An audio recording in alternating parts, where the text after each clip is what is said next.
that you're in, some of the challenges in that area, and the IFP's role today in encouraging people to register to vote.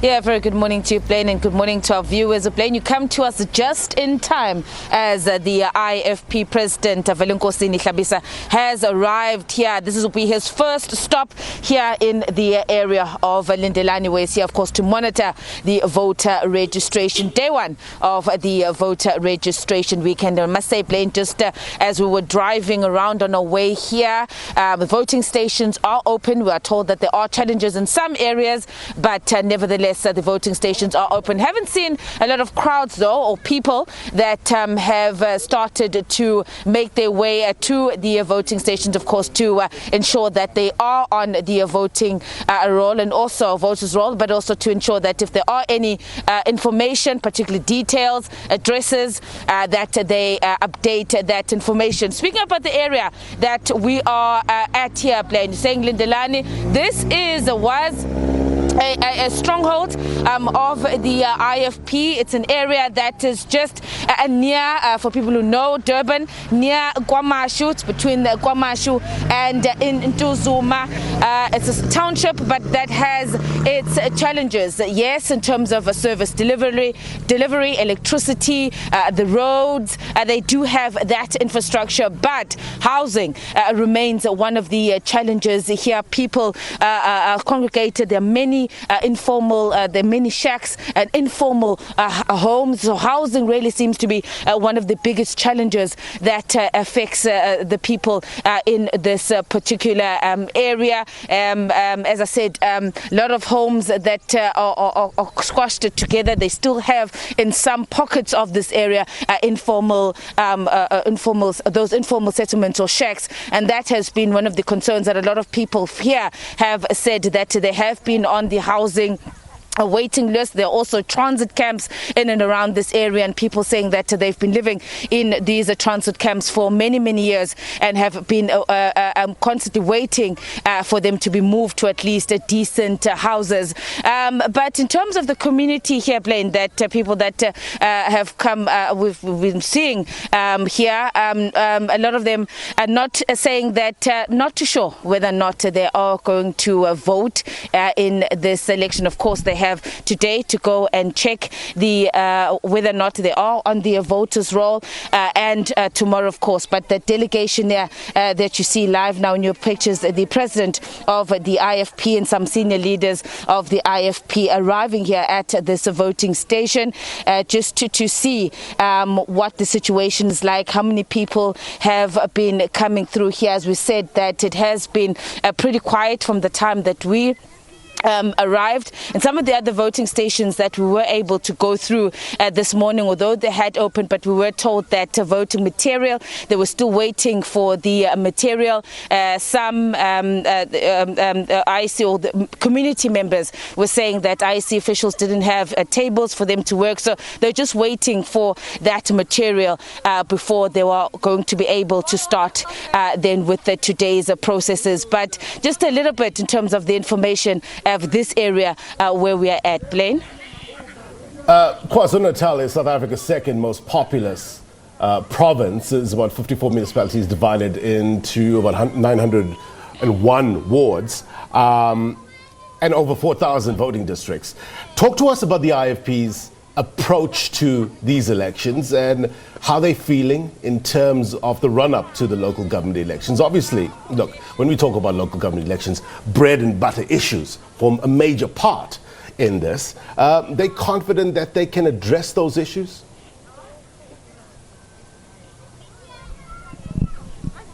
Well, yesterday, Blaine, the IFP launched its election campaign here in the city of Durban, and the party seems to be quite confident. They're saying that they're sure that they're going to increase the number of wards that they are going to be controlling here. Particularly, let's start here with the eThekwini Metro. They have 10 seats here in the eThekwini municipality. That's of the 224 in the eThekwini Metro. The party saying, Blaine, that they are confident they're going to grow here in the eThekwini Metro. Of course, there are other areas across the province province of KwaZulu-Natal. The party, as you know, is the second largest party in the province of KwaZulu-Natal, being the official opposition.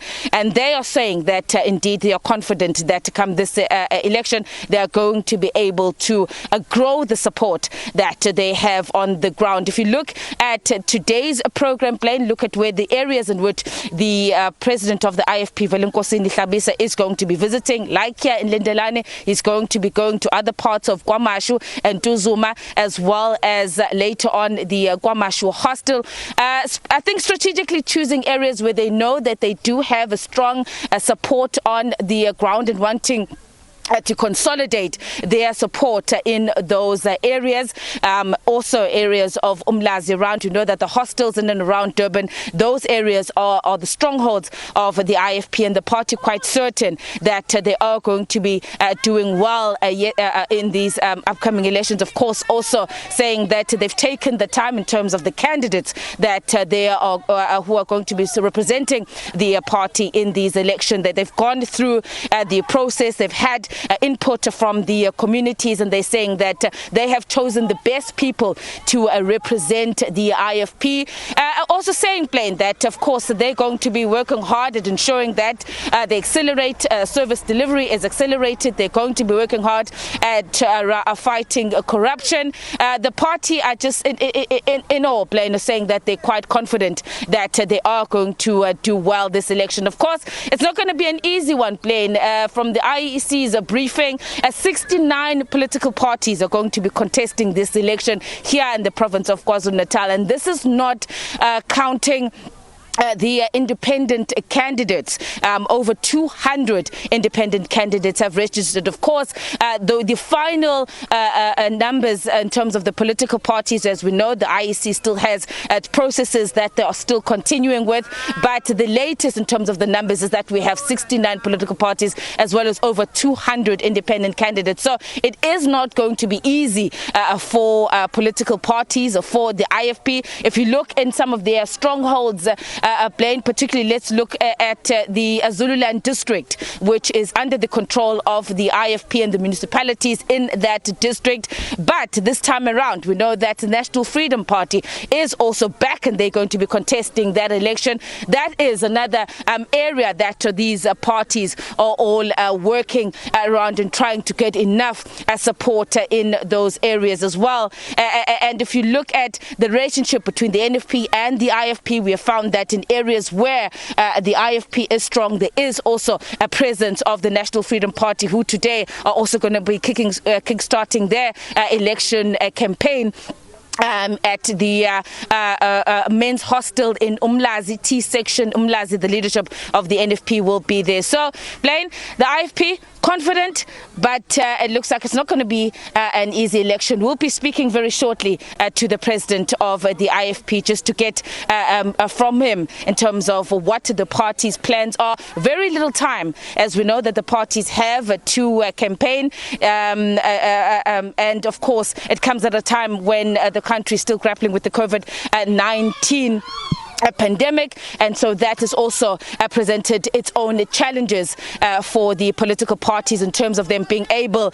to go out and campaign. But very shortly, Blaine, we'll be catching up and speaking to the president of the IFP, Velenkosini Hlabisa. Blaine? Just a matter of interest, Prince Mangosuthu Buthelezi, what role will he be playing in these elections, local government elections? Will he be on the campaign trail?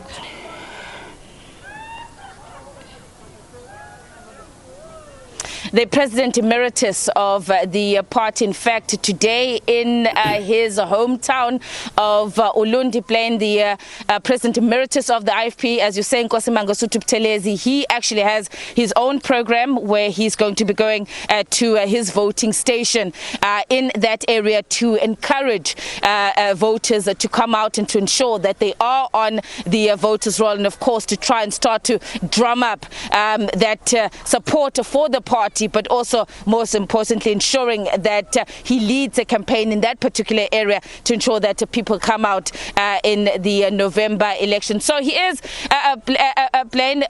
going to play a prominent role, as you're saying, in this coming election. I'm just looking around here, Blaine. It's just unfortunate that just in front of me there is a poster of the IFP, and on the election campaign posters, the face of Nkosi Mangosuthu Buthelezi. If you see their posters, you'll see that it's the face of Nkosi Mangosuthu Buthelezi and not that of the president Velenkosini Hlabisa. That is on the party posters, and so I suppose that in itself, Blaine, tells you how important he still is to the party, and that they're going to be, of course, using them as a trump card for the party this election. In terms of the areas in which he is going to be visiting, apart from the work that he's doing in Ulundi today, we do understand that he is going to be also out and about for the IFP this ahead of this election. Plain. Ayanda Mhlongo is our editor in KwaZulu-Natal. It's a busy weekend in her province. I want to stay in KwaZulu-Natal. Ayanda, thank you very much indeed. We'll come back to you where there's more developments. Bring in Simpiwe Makanya. He's covering